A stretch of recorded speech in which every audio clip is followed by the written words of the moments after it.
El libro de Ester, capítulo 9. Así que, el 7 de marzo, los 2 decretos del rey entraron en vigencia. Ese día, los enemigos de los judíos tenían la esperanza de dominarlos, pero ocurrió todo lo contrario. Fueron los judíos quienes dominaron a sus enemigos.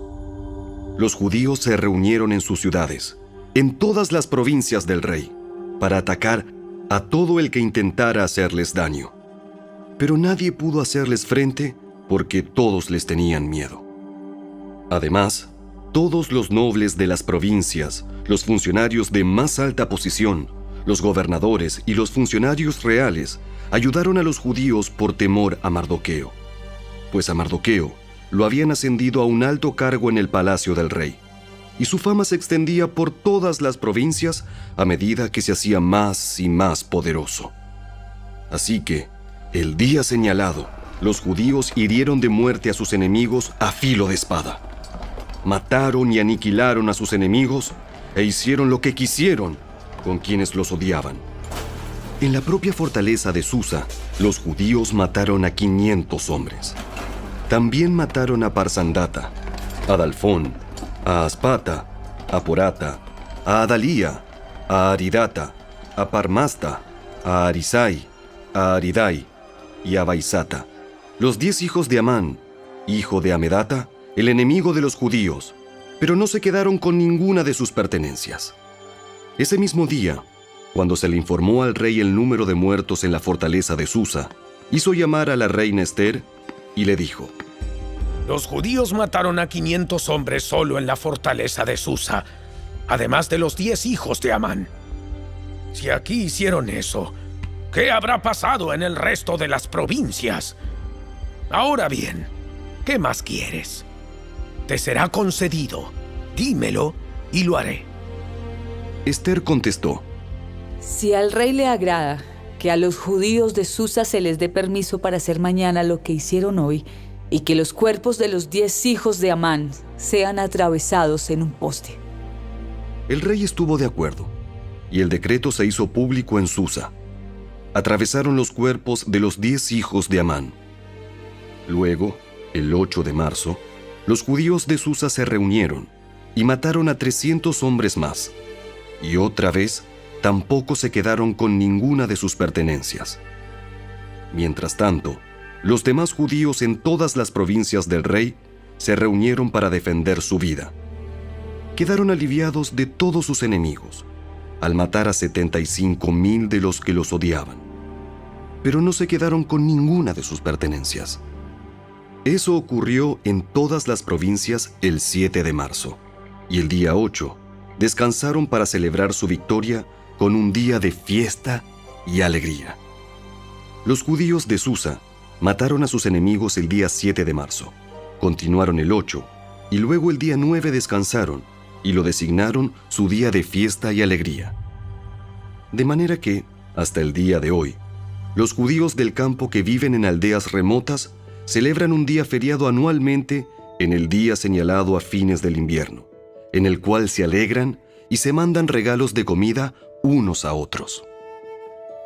Mardoqueo registró esos acontecimientos y envió cartas a los judíos que vivían cerca y lejos, en todas las provincias del rey Jerjes, para motivarlos a celebrar cada año un festival durante esos 2 días.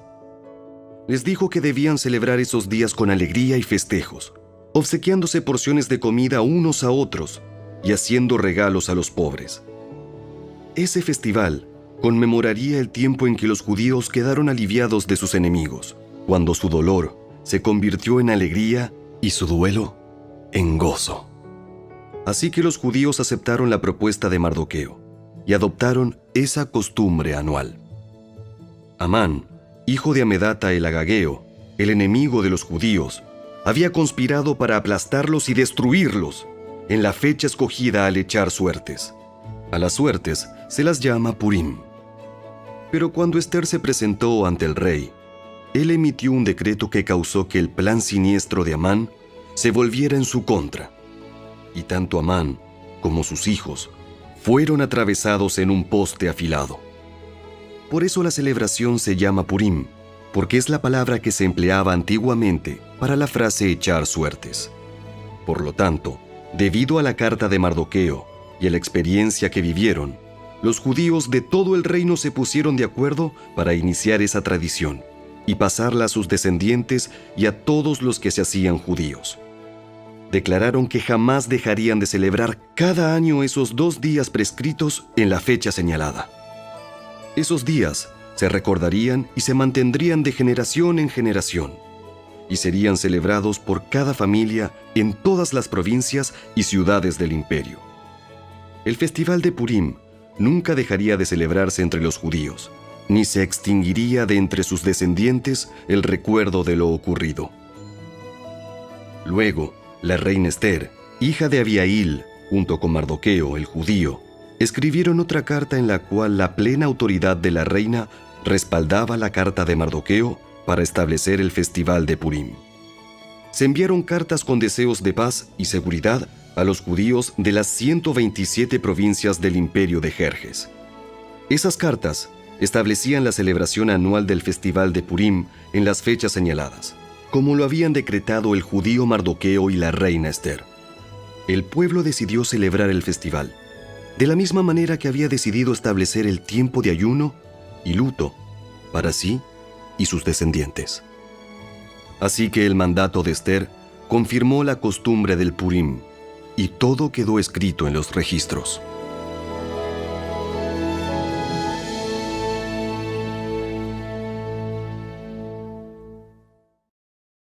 El libro de Ester, capítulo 10.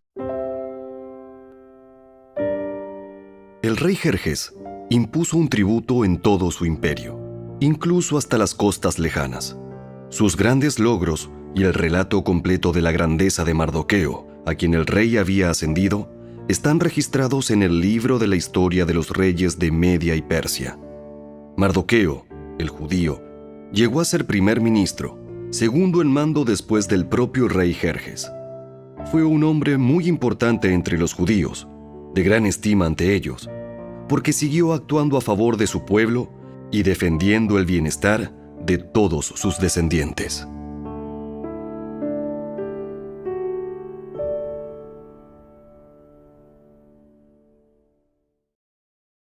El libro de Job, capítulo 1. Había un hombre llamado Job, que vivía en la tierra de Uz.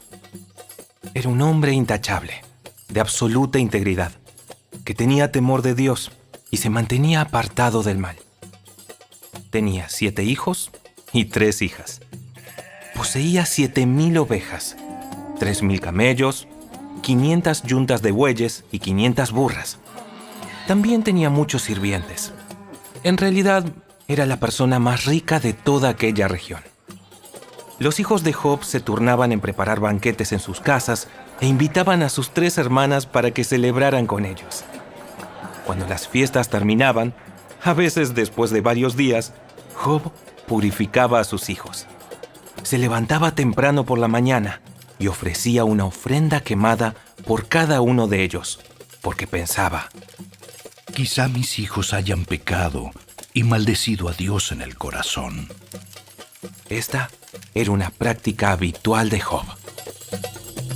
Un día los miembros de la corte celestial llegaron para presentarse delante del Señor, y el acusador, Satanás, vino con ellos. El Señor le preguntó a Satanás: ¿De dónde vienes? Satanás, contestó el Señor: He estado recorriendo la tierra, observando todo lo que ocurre. Entonces el Señor preguntó a Satanás: ¿Te has fijado en mi siervo Job? Es el mejor hombre en toda la tierra. Es un hombre intachable y de absoluta integridad. Tiene temor de Dios y se mantiene apartado del mal. Satanás le respondió al Señor: Sí, pero Job tiene una buena razón para temer a Dios. Siempre has puesto un muro de protección alrededor de él, de su casa y de sus propiedades. Has hecho prosperar todo lo que hace. Mira lo rico que es. Así que extiende tu mano y quítale todo lo que tiene. Ten por seguro que te maldecirá en tu propia cara. Muy bien, puedes probarlo. Haz lo que quieras con todo lo que posee, pero no le hagas ningún daño físico.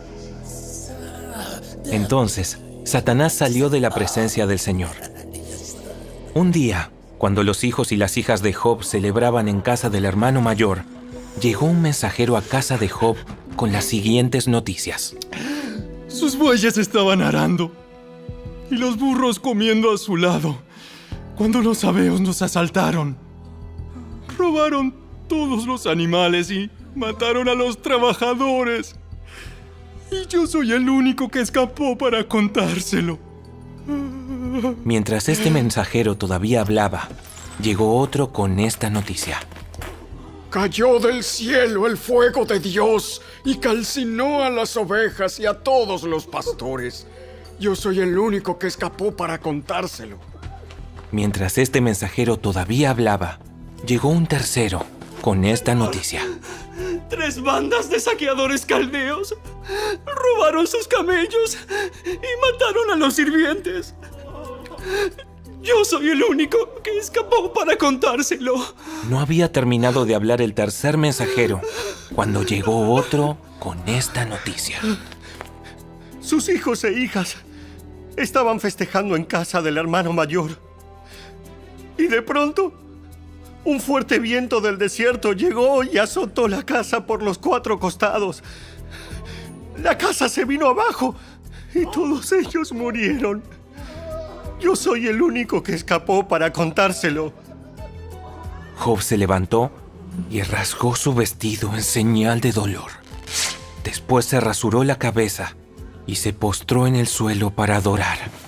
Y dijo: Desnudo salí del vientre de mi madre, y desnudo estaré cuando me vaya. El Señor me dio lo que tenía, y el Señor me lo ha quitado.